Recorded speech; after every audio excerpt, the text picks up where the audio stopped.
It is my pleasure to introduce the next speaker, the current president of the American Bar Association, Mary Smith. Mary is the first Native American woman in her role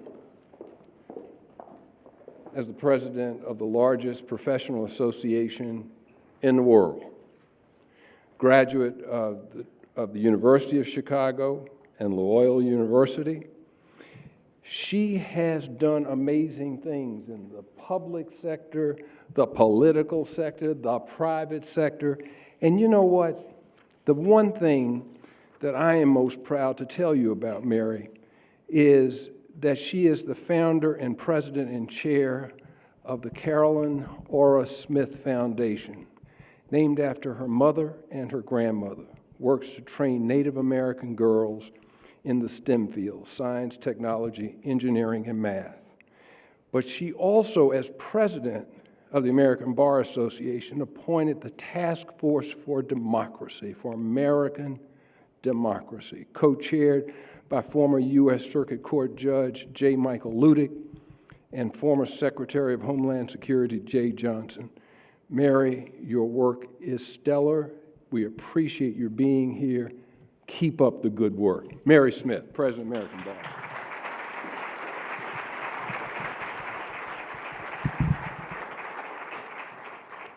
Well, thank you, Robert, for that gracious introduction. I think I'll just take you everywhere I go.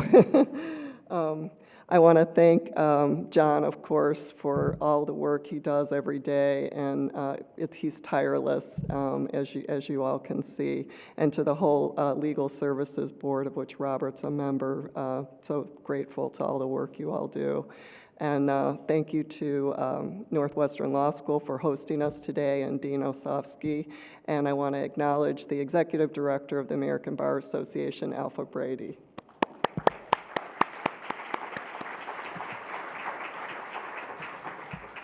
Well, I'm so pleased to be with you all today. The ABA and the Legal Services Corporation have long enjoyed a history of partnership and collaboration, and I'm pleased to carry on that tradition today. I want to spend my time today talking about critical connections. The connection between the ABA and LSC, the connection between the legal profession and the rule of law, and the connection between the justice system and American democracy. When I began my presidency of the American Bar Association, I set out two priorities aimed at charting the course of the future of the legal profession, the role of technology in our field, and the protection of American democracy. We are right now facing a critical moment in the history of our nation. More than half of Americans, 51%, say they are dissatisfied with how democracy is working.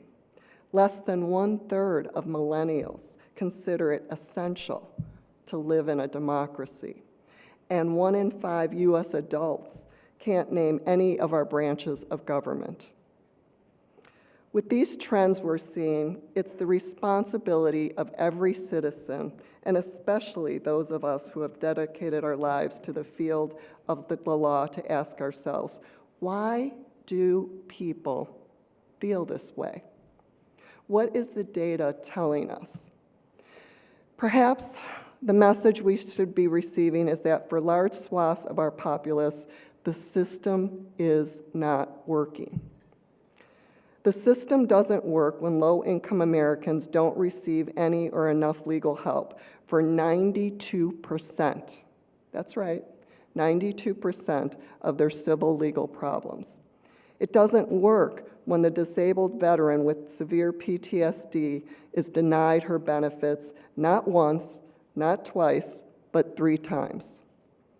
The system doesn't work when the senior citizen who has lost her ID cards and couldn't access her bank account falls behind on rent and is at risk of losing her home.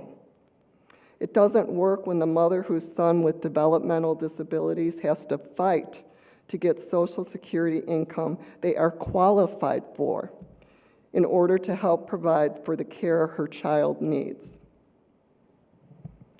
For far too many Americans, the system is not working.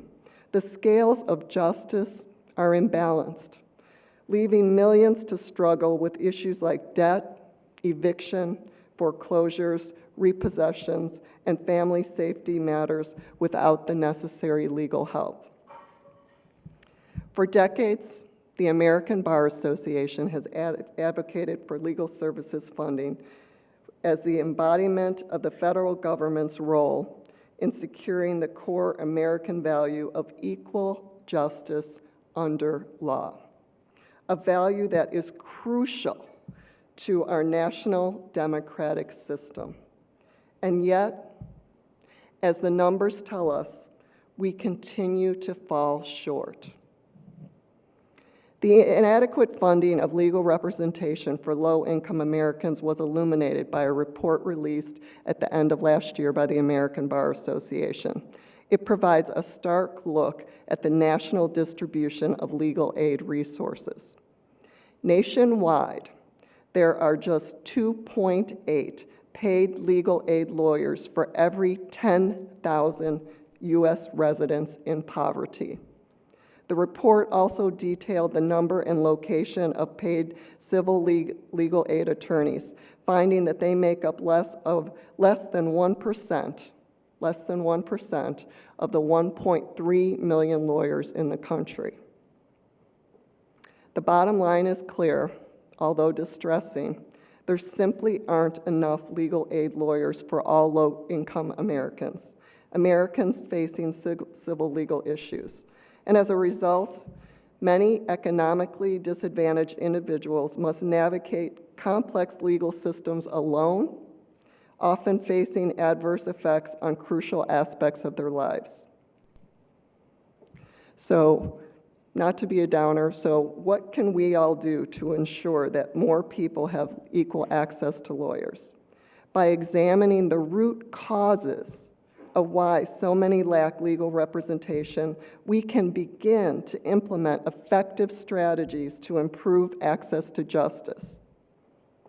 Better pay, that's the bottom line. Even with 11 to 15 years of experience, legal aid lawyers earn a median salary of $78,500 per year, half the average lawyer's salary of $163,000 nationwide. To attract more attorneys to the profession, we must address the income gap. Rural justice. Large swaths of rural areas in every state have fewer attorneys of any kind, or in fact, many of them have no lawyers at all.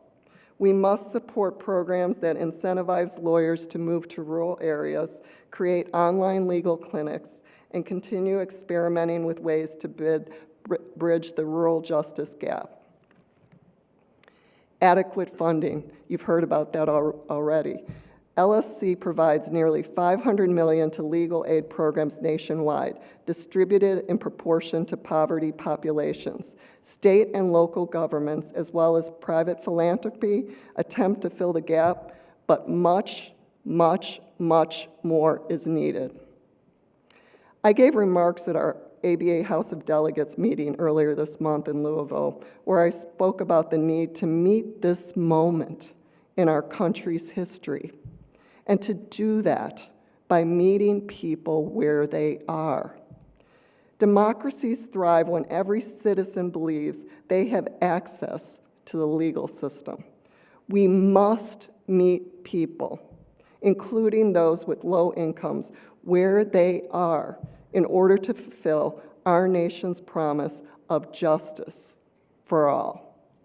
We are called in this profession not only to serve our clients, but to be stewards in upholding the rule of law. It is our duty, our responsibility, to uphold these ideals and to ensure that all people in our country receive the legal help they need when they need it the most. Thank you so much.